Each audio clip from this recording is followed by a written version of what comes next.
Hi everyone, welcome in. We'll get started in a minute.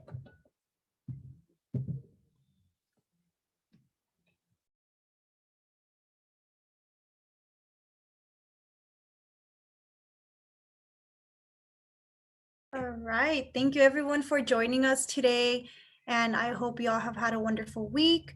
So welcome to Getting Started with Research Step by Step, where we will be talking about just things and resources when it comes to getting started with research, how to start it, different techniques and different, skills that you could attain when it comes to getting started with this topic. So I'll go ahead and introduce myself. My name is Emily Ramon. I'm a fifth year student majoring in sociology, and I am alongside Sophie. Hi everyone, I'm Sophie. I'm a second year econ major and I'm one of the SARC peer consultants. Yeah, if you have any questions throughout the whole presentation, please feel free to use the Q&A tab at the bottom of your screen, and we'll go ahead and get to those questions to the end, or if it's regarding that certain slide, we'll also do our best to do that as well. So, okay, we can go ahead and get started. Carissa, you can go on to the next slide. Okay, so we're going to run through a step-by-step process on how to get started with research. So first off, what is academia and what is research, and what does it mean to research? Some of us may automatically envision like labs and magnifying glasses, but during the webinar, we hope to show you the range of research you can do at UCI. So back to academia. Academia defines a community of people pursuing research, education, and scholarship. Research is a way to study unanswered questions about things like society, politics, the economy, and psychology. Research can also be used to solve problems scientifically. There are two types of research, quantitative and qualitative. These are self-explanatory. The quantitative route uses numbers to identify outcomes and trends. On the other hand, the qualitative route includes processes like conducting interviews, distributing surveys, and making observations. Now we're going to move on to the next slide, and I'll come back and talk about the action items. So here's some more research vocabulary. Hopefully this part isn't too boring, but know that it's important to get yourself familiar with the language people use in academia and research specifically. So we already talked a little bit about academic research, so I'm going to move on to the second one, which is a research lab. A research lab is a space organized by a faculty member to conduct scientific research. Obviously, with remote learning happening, this is going to look a little different, so your research lab might as well be your bedroom or I don't know, your kitchen. Independent study allows students to create a course with an instructor and receive credit for their research experience.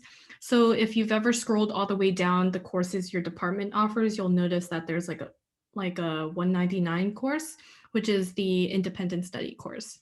The principal investigator, or PI, is the leader of the lab, usually a faculty member. However, it could be a student. I believe Emily was a PI before. If Emily, you want to talk a little bit about the roles you had as a PI?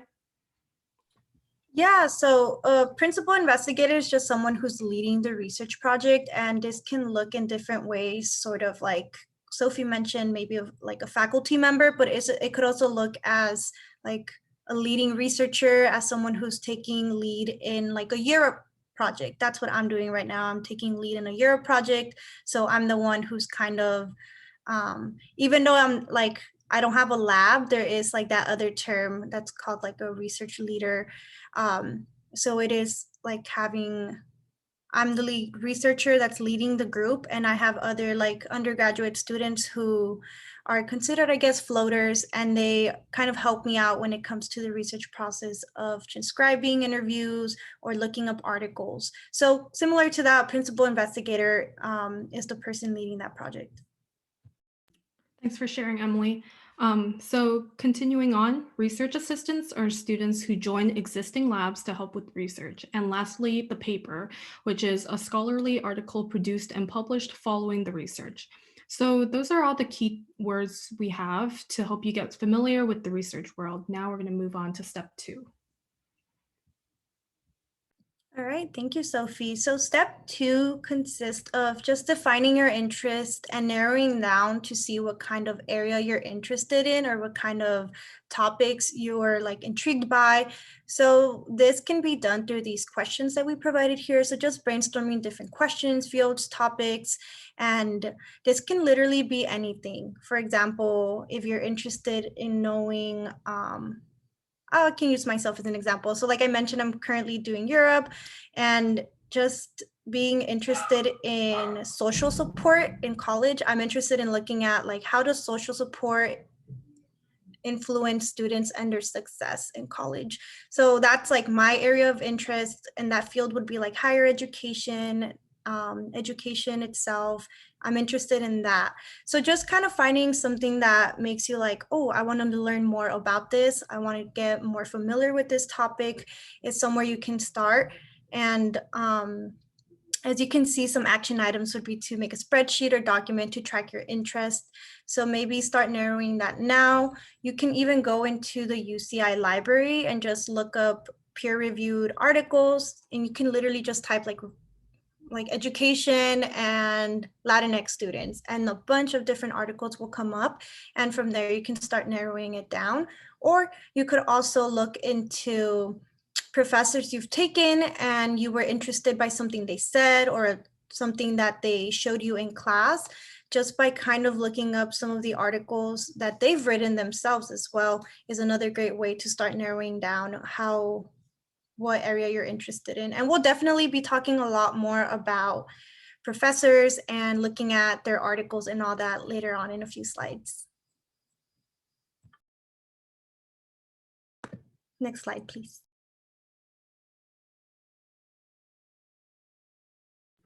Okay, so step 3 is to read articles. So I think step 2 and step 3 are somewhat interchangeable. I think some students may want to identify a general interest and then start reading articles relating to that interest, while other students might find inspiration and discover what they're passionate about through reading articles. So either way, reading will help you identify what that interest is.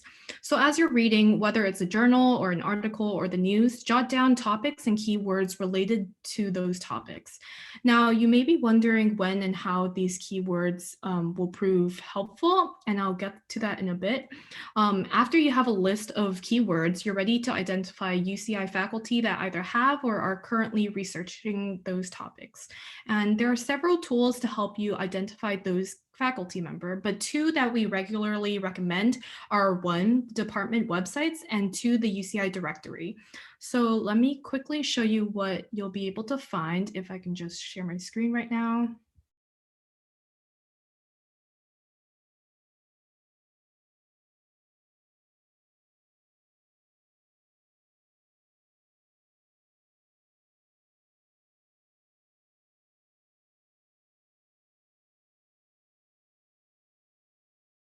Oh, sorry, I was on mute. This is the Department of Econ website. So I'm an econ major.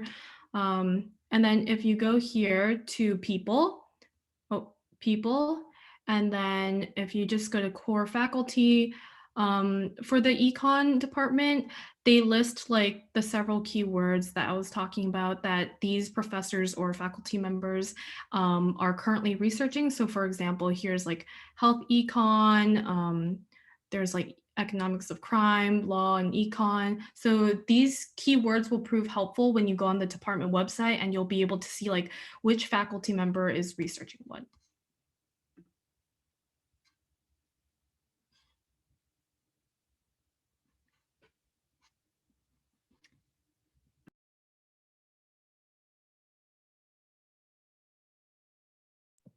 Okay, so step 4 is seeking mentorship. And this, I want to highlight that it's really important to, I guess, familiarize yourself with these certain steps we have here, which isn't too hard, but just kind of the first step says, like the first point, the bullet says to prepare and read articles based on your subject matter and familiarize with existing literature.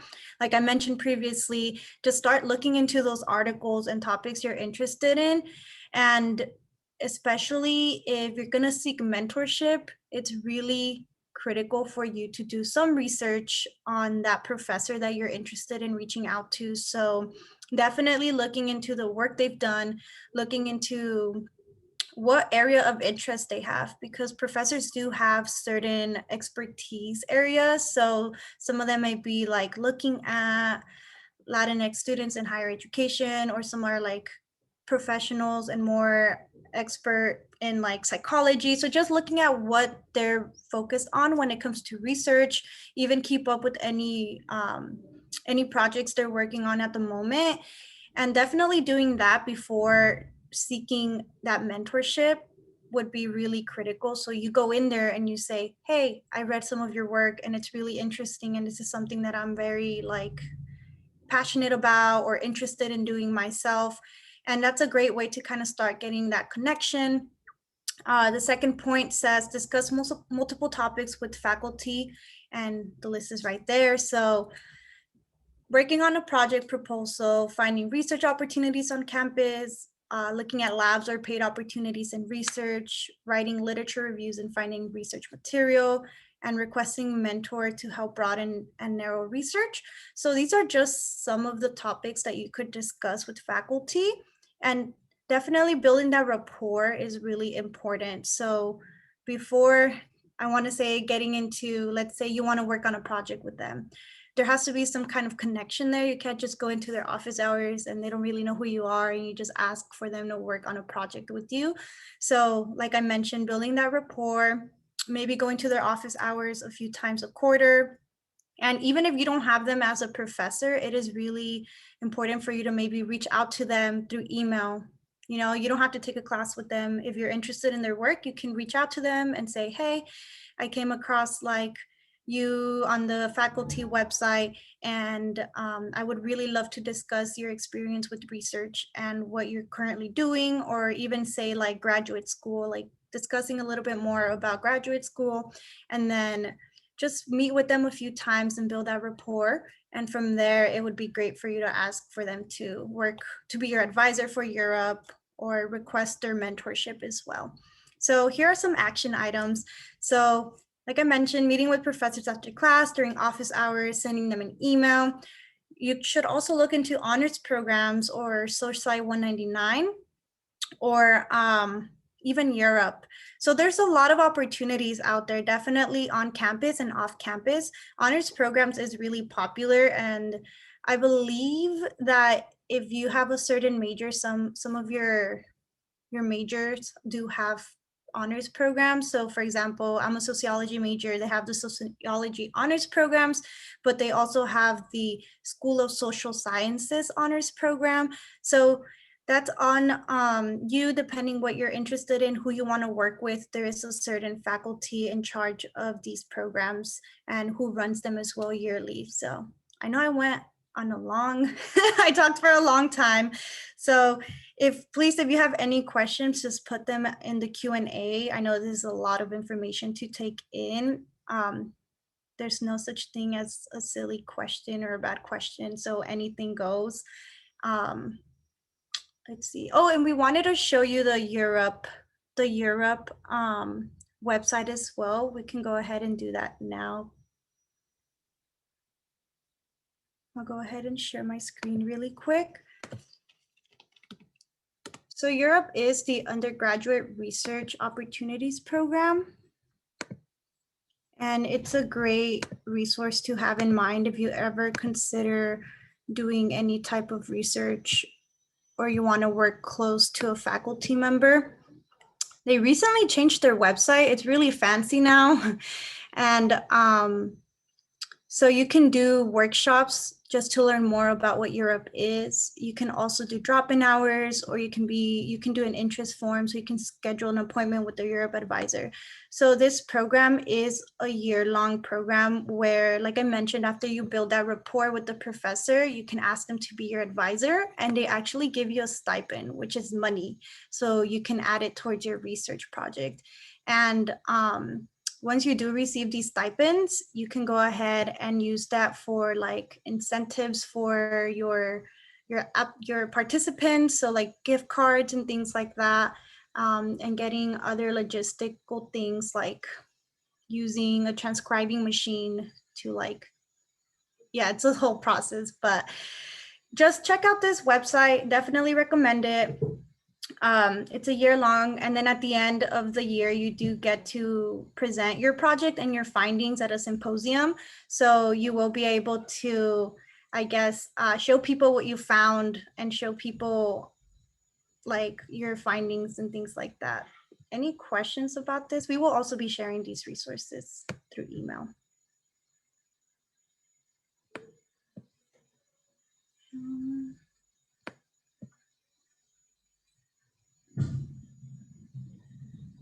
Okay, so I see, actually, I went to the Q&A right now.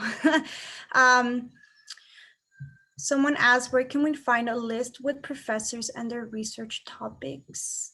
I believe the website that Sophie shared with us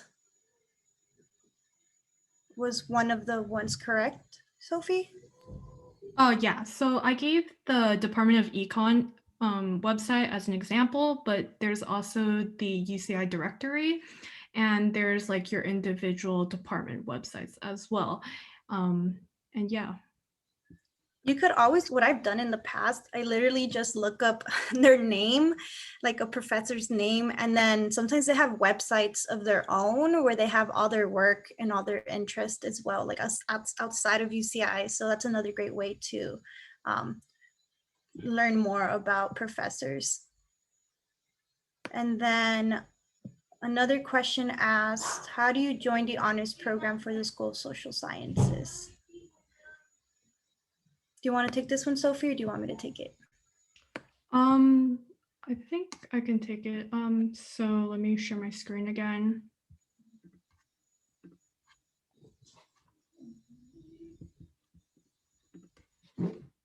Okay, so I just went on the School of Social Sciences website and I searched up honors program, and it just gave me a list of honors program for each individual department.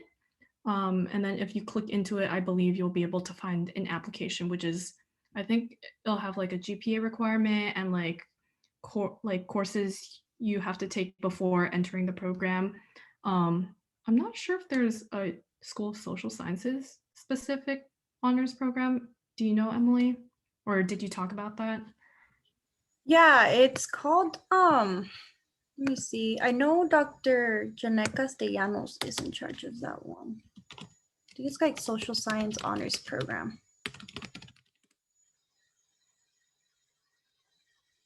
Or am I thinking of the wrong one? Let me double check. Just answering also the question asked about, in the meantime that I look into this, if you want to be part of SocialSci 199, do we need to do something like getting an access code, or can we just enroll on WebBridge? That's a good question. You actually do have to get an access code to it. And SocialSci 199 is independent study. So I believe Sophie talked about that earlier throughout the presentation. Individual studies, independent studies is something that you kind of have to work your way up towards by getting a professor who's willing and able to work with you. And yeah, that's about it. Does that, I hope that answers your question. If not, you can ask a follow-up one as well. So definitely you do need an access code.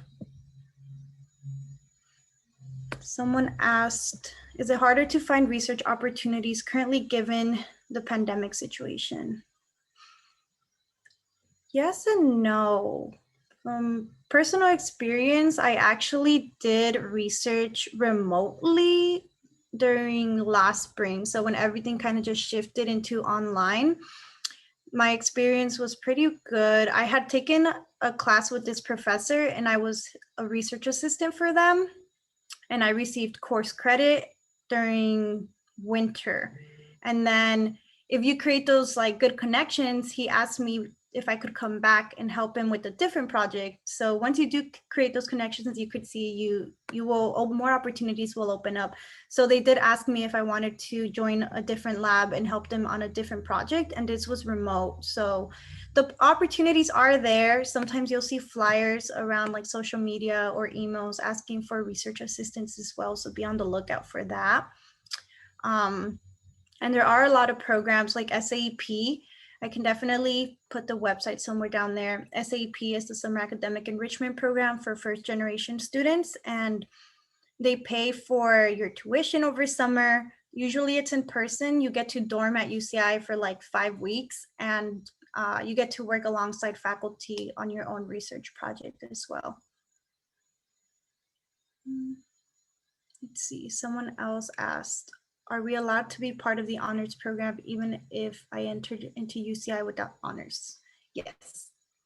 Yes, you can definitely do that. There's like an application process for it, though you do have to meet the requirements. So for example, I know the sociology honors program, like you had to have a certain GPA, and you had to have taken certain classes like statistics, research methods, but about the GPA, like they're not too strict.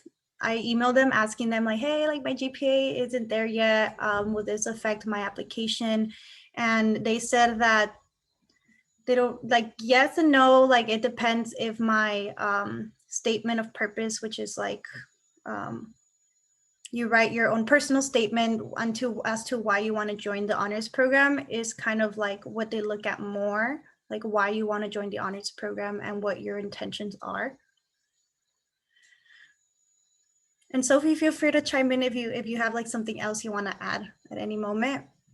Yeah, of course. If you just let me know. Oh, okay. I was going to add on to what you said about the honors program. I know for econ, there are certain like courses you have to take before entering the program. And then there's also, once you're in the program, there are additional courses you have to take that are like, I think, I like honor courses. So like there's an H in front of the course code. And then you will have to find an advisor for your senior thesis upon entering the program. And also there's a deadline for entering the honors program. So make sure that you don't miss the deadline. It's not something you can just join anytime. Okay, and we have our final question here. It is it hard to balance your courses and research at the same time? From personal experience, it's doable. It could be a little bit overwhelming, not gonna lie, but that's why you got to find that balance and see how much you could handle. So for example, if you know you're going to do independent studies, maybe that quarter you balance out your schedule by taking like an easier class. I don't want to say easier, but you know, like less, it requires less of your work. So maybe it could be like an intro course rather than a core, like one of your core courses for your major that might take a lot of time. So definitely balancing your schedule out has worked out for me. Also, personally, I took a 5th year because I knew I wanted to do Europe and get more involved with research and learn more about that before going off to graduate school. So I decided to stay an extra year. And it's kind of like working out for me because my workload for school isn't as intense as it was when I entered UCI. So that's another thing. Yeah, it's all about balance, just finding out like how much you could handle, and maybe you can even start small by doing a lab before taking on your own research project. That would be another great way to ease into research, doing lab or being a research assistant and getting familiar with what it's like to do a research project before actually conducting your own.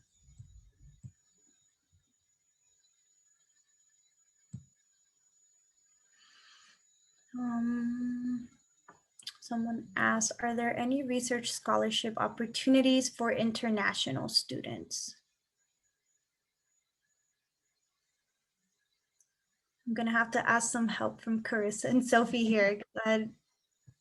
Yeah, so Europe is still something that you can certainly apply to, which Emily and Sophie have already talked about.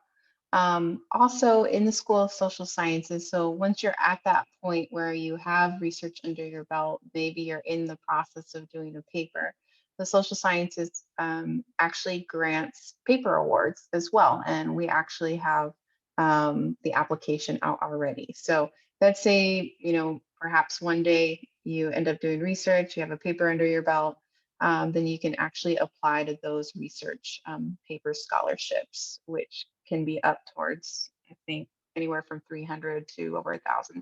So it just depends. And of course, any of the UCI scholarships that you apply to can potentially go towards whatever funding that you need. In addition, there's also not only UROP, but SERP, which is the summer version of UROP. And that is pretty much, you kind of get paid to do research over the summer. It's a little bit different than UROP because with UROP, you have to specifically use that funding for your research materials. With SERP, you can use it for housing, you can use it for food, you can use it for whatever. So there's that. I've also put in the chat something about the Summer Academic Enrichment Program that is under the School of Social Sciences, called SAEP for short. It's specifically for first-gen students looking for a rigorous research experience. So if you've never done research before, you're a first-gen student, applications will be coming out pretty soon, and this is something that takes place over the summer. Traditionally, it is a on-campus residential experience where you actually get to live on campus and go through this process, but I believe this year might still be remote. So definitely check out that link too. So hopefully that helps, Emily. Yes, thank you. And someone asked about the social science honors program. I couldn't find a website, but I did find like just if you look up social sci 199, it does come out and it states how it's like no wait, sorry, it's called the honors program. It's called SSPS, and if you look it up, it won't really come out, but I know it's there because Dr. C is in charge of it. But definitely checking out that program. Let me see, I'm still trying to do my research. Any other questions, please? Oh, I see there's someone in the chat. Oh, that was Carissa. SPSS.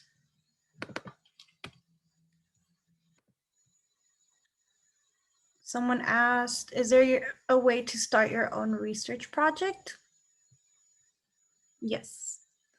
So kind of just going off or summarizing everything we've said, all these programs on here, a lot of them do allow you to create your own research project. So the honors program, you have the freedom to choose what topic you want to talk about, your research question, as long as it is like approved by your advisor, you can definitely create your own research project. Through Europe, that's another way. SAEP, SERP, all these links we put, you can, those are the ones that will allow you to create your own research project. And I just put the link for the social science honors program, and then I will also put just a general link where you can find all the honors programs within the School of Social Sciences. A very easy way to check out the links there.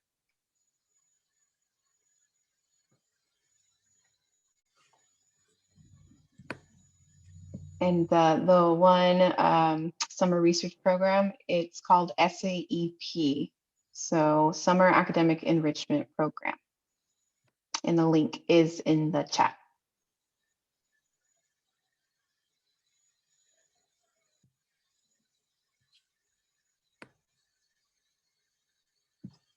Okay, I think there's another question. Someone asked, what are the benefits of being part of an honors program? Definitely getting, I'm not in it, and I will be graduating this year, so I haven't done it, but I have friends who are in it, and they tell me how it's a great place to get those connections if you are planning on getting a graduate degree, or just in general having professors being like your mentors, and having those connections in case you need like a letter of recommendation. That's like, those are a few perks. Also getting to create your own research project in a cohort setting, as in like the people you will be surrounded by will be your cohort for a whole year. So you will be with the same people for a whole year working on a research project. It's not like it's your own research project and they'll be doing their own research project, but you'll be with the same people for a whole year. And when it comes to graduate school, like that's something that is very common. You have a cohort and you are surrounded with them for a long time. So I guess it gives you that feeling in case you are interested in going to grad school. And at the end, I believe you get like a medal and a little certificate as well. Yeah, I'll pass it on to Sophie for our closing.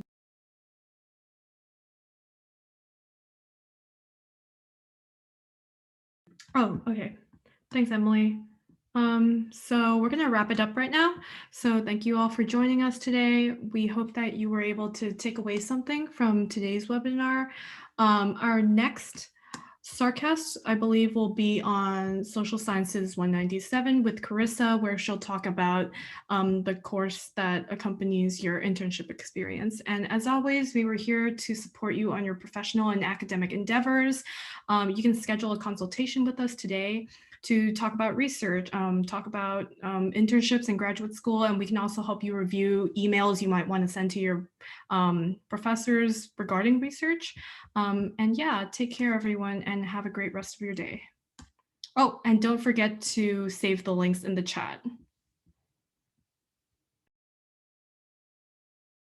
Bye, everyone. Thank you for coming.